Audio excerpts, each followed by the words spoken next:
धानेरा नगर पालिका चुनाव में बड़ा मुकाबला, बीजेपी, कांग्रेस और आप के बीच त्रिकोणीय जंग। क्या इस बार बदलेगा सत्ता का समीकरण? नमस्कार, आप देख रहे हैं सत्यम टॉक शो। गुजरात के बनासकांठा जिले के धानेरा में स्थानीय स्वराज्य चुनाव को लेकर सियासी पारा तेजी से चढ़ता नजर आ रहा है।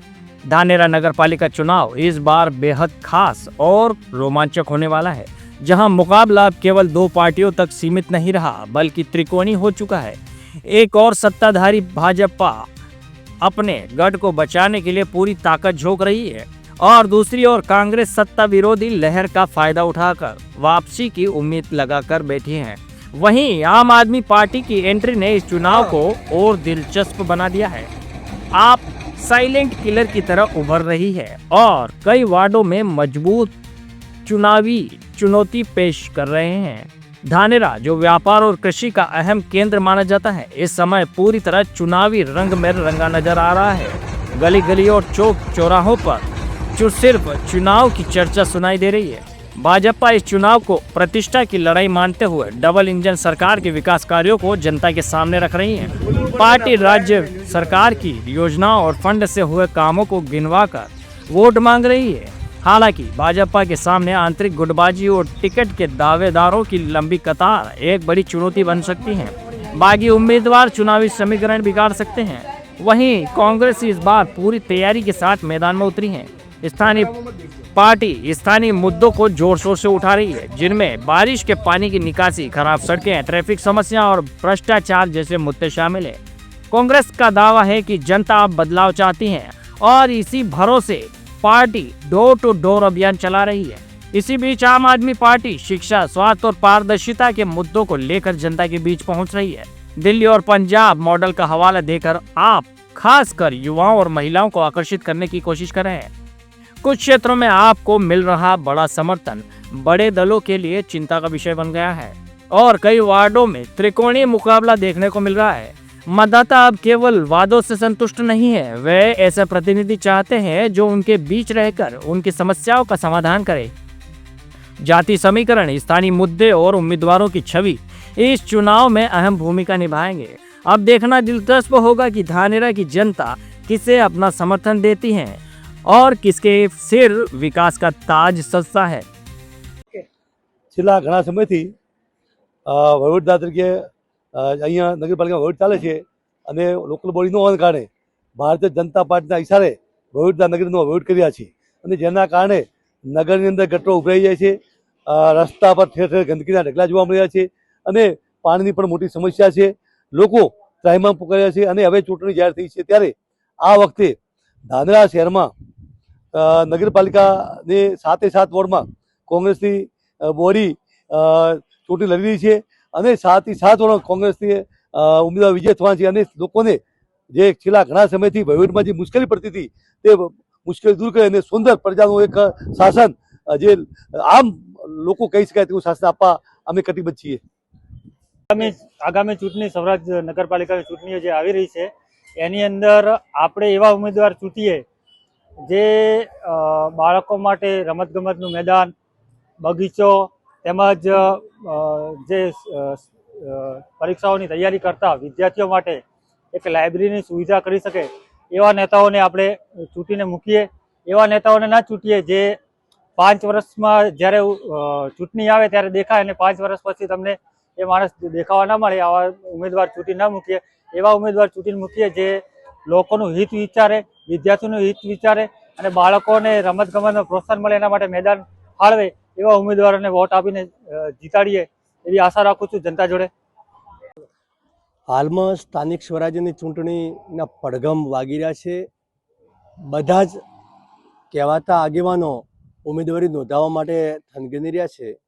મારે આપના માધ્યમથી જનતાને કહેવું છે કે ધાનેરા શહેરમાં કોંગ્રેસ અને ભાજપ વારાફરતી સત્તામાં આવી ગયા છે, જેઓએ જનતાને સુખાકારી મળે, જનતાની સગવડો માટે આજ દિવસ સુધી કોઈ કામ કર્યું નથી। જ્યાં જુઓ ત્યાં ગટારો ઉભરાતી હોય છે, રોડ અમુક જગ્યાએ મકાન કરથી પણ ઊંચા આવી ગયા છે। આ વખતે આમ આદમી પાર્ટી પણ તમામ વોર્ડમાં ઉમેદવાર ઉતારી રહી છે। જો અમારી આમ આદમી પાર્ટીની નગરપાલિકામાં બોડી બનશે તો ધાનેરા નગરની જનતાને જે મુશ્કેલી પડી રહી છે તે તમામ મુશ્કેલીઓ દૂર કરવા માટે અમે તત્પર રહીશું તેવી અમે આજના વિડીયોથી ખાતરી આપીએ છીએ. સૂર્યનગરીમાં જ્યારે બી દેખો ત્યારે પાણી અહીંયા ભરાયેલું રહે છે અને જ્યારે પણ નગરપાલિકામાં કહેવા જાય ત્યારે કહે કે અમને ખબર નથી, અમને કઈ વાતનું અમને ધ્યાન નથી, તમારે જે કરવું હોય તે કરો. તો સફાઈ વાળા આવે છે તો તે કહે છે અમારે જેટલા સુધી બને એટલા સુધી અમે કરો છો, અમને જેટલું કે બોલે એટલું અમે કરો. અને એમને જયારે એમ કોણ કે નગરપાલિકામાં અમે રજૂઆત કરી છે તો એ એમ કે રજૂઆત કરો પણ તમે એ હામીથી અમને ના પાડે છે કે અમારે નહીં કરવું કામ. અને નગરપાલિકા વાળા જયારે ચૂંટણી આવે છે ને ત્યારે વોટિંગ લેવા આવે છે પણ આ સાલ કોઈને અમે વોટિંગ દેવાના નથી, ચાહે કોઈ બી હોય, કોંગ્રેસ હોય, ભાજપ હોય યા આમ આદમી પાર્ટી હોય. જ્યાર સુધી આ ગંદકીની નિકાલ ના આવે ત્યાં સુધી કોઈને અમે વોટ દેવાના નથી, બહિષ્કાર કરવાના છીએ. ધાનેરા નગરમાં જ્યારે સ્થાનિક સ્વરાજની ચૂંટણીઓની જાહેરાત થઈ ગયેલી છે ત્યારે ધાનેરા નગરપાલિકાની પણ ચૂંટણીઓની તડામાર તૈયારીઓ થઈ રહી છે. લોકોનો માહોલ જોતા અને કાર્યકર્તાઓમાં અને ઉમેદવારોમાં ઉત્સાહ જોતા આજે ધાનેરા નગરમાં જે ભારતીય જનતા પાર્ટી સંગઠન દ્વારા વિવિધ વિકાસના કામો જે થઈ રહ્યા છે, રોડ, રસ્તા, ગટર, પાણી, અને અમારા સંગઠન દ્વારા ભારતીય જનતા પાર્ટીના આગેવાનો દ્વારા જે નગરની માગણીઓ હતી એ તમામ માગણીઓની સરકારમાં રજૂઆત કરતાં બધી માગણીઓ સ્વીકારી છે. અને આવનારના સમયમાં આ ધાનેરા શહેર એક અનોખું શહેર બનશે એવી અમને આશા છે અને સરકાર ખૂબ મદદ કરી રહી છે. એટલે આ સ્થાનિક સ્વરાજની ચૂંટણીમાં સમગ્ર શહેરમાં ભગવો લહેરાય તેવું વાતાવરણ બની ગયું છે અને સાથે 7 વોર્ડમાં ભારતીય જનતા પાર્ટીના ઉમેદવારો પ્રચંડ બહુમતીથી ચૂંટાઈને આવશે અને ધાનેરા નગરપાલિકા ભારતીય જનતા પાર્ટીની બનશે એવી અમને સંપૂર્ણ આશા છે. ધાનેરા નગરપાલિકા ભારતીય જનતા પાર્ટીની બનશે તો ધાનેરા નગરના લોકો માટે શું શું સેવા પૂરી પાડશે?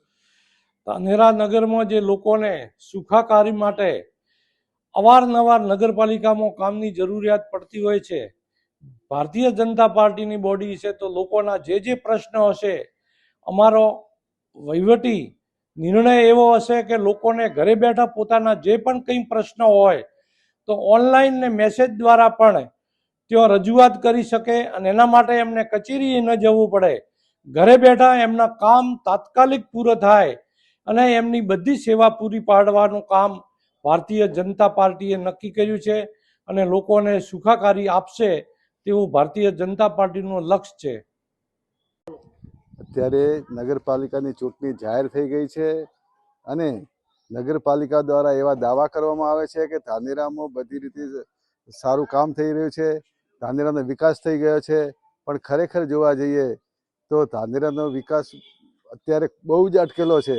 ધાનેરામાં દરેક શેરીમાં જોઈએ તો ખાડા ટેકરા, દરેક જગ્યાએ રોડ ખોદેલા પડ્યા છે, એ રોડ રિપેરિંગ થતા નથી અને લોકો ત્રાહિમામ પોકારી રહ્યા છે અને પાણીની પણ સમસ્યા છે.